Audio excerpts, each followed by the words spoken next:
Welcome back to Deb's True Crime Notebook, where we read the documents for you so you don't have to. Well, the defense has filed another motion to admit evidence of Odinism/Norse paganism/ritualistic killing. You got to give them an A for effort. They just keep plugging away at this. Let's get into this document. Motion to admit evidence of Odinism/Norse paganism/ritualistic killing. Comes now the accused Richard Allen by and through counsel and moves this court to admit certain evidence that this court thus far has prevented the defense from presenting to the jury, pursuant to its September 4th, 2024 order. In support of said motion, the defense states the following. 1. On Tuesday, October 22nd, 2024, CSI Brian Olahay testified concerning various aspects of the crime scene. 2. During his testimony, CSI Olahay indicated that the sticks covering the girl was an attempt by the killer to conceal the girl's bodies. 3. On September 18, 2023, the defense filed its first Franks motion in which the defense laid out in painstaking detail the various pieces of evidence that provide support for the theory that the crime scene contains various signatures related to Odinism/Norse paganism. 4. On August 1st, 2024, the defense provided the testimony of Dr. Dawn Perlmutter to the court.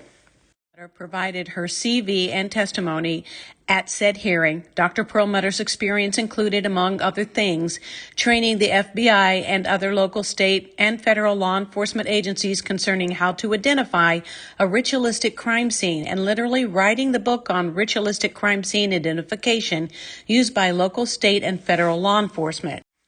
6.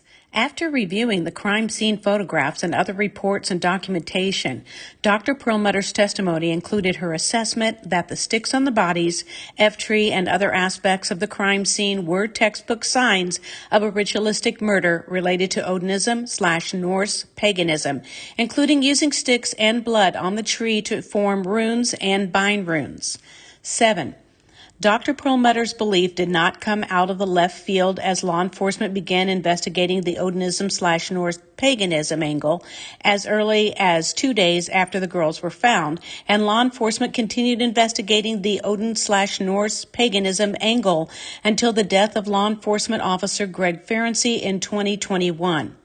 8. The state of Indiana has provided its explanation of what the sticks represent, concealment of the bodies, and Richard Allen has a Sixth Amendment right to offer the jury his alternative theory as to the reasons the sticks are aligned and arranged in the manner in which they are arranged.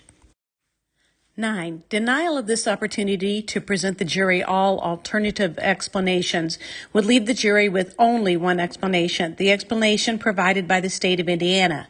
Additionally, the sticks on the girls appear to be arranged in a pattern/arrangement, or at a minimum, using a person's own eyeballs, common sense, logic, and reason could cause a reasonable person to believe that the sticks were formed into some patterns/arrangement and weren't being used to conceal the bodies. 11. Therefore, it could or would be confusing to a juror who might think that the arrangement of sticks was intentionally placed in a certain arrangement on the bodies, but then those jurors aren't being provided with any explanation for the way the sticks are placed on the bodies in a certain arrangement. 12. Evidence of Norse paganism/Odinism would therefore assist the trier of fact and alleviate confusion for jurors. 13. Additionally, it has been learned at August 1st, 2024 hearing that the blood found on the F-tree resulted in the state of Indiana retaining a blood spatter expert more than 7 years after the murders. Dr. Perlmutter's testimony would be offered in part to counter the testimony of the state's blood spatter expert, and the accused has the Sixth Amendment right to counter their blood spatter expert's testimony. 14. Being able to provide evidence to the jury that Odinism/Norse paganism as an alternative explanation of the stick arrangement on the girls' bodies, including the testimony of Dr. Perlmutter, would offer the following. A rebuttal to the state of Indiana's explanation of why sticks appear the way that they appear, consistent with the 6th and 14th Amendments to the United States Constitution.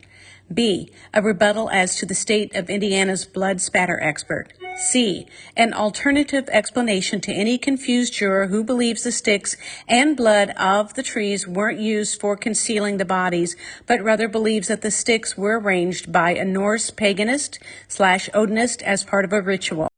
15.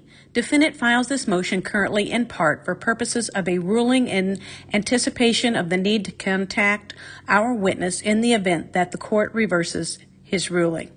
Respectfully submitted, Andrew Baldwin, Bradley Rosie, Jennifer Auger. And that's the latest motion filed in the Richard Allen case. We'll be back with more information when we have it. Thanks for listening in. I appreciate all of you guys. And thanks for the contributions you've made. Once again, I want you to know that I'm going to be donating those to a charity. I'll let you know what charity and the total amount we get by the time this trial is over. Thanks for watching Deb's True Crime Notebook. Don't forget to do all the things, like, subscribe, you know the routine. Don't forget those comments. We'll see you very soon.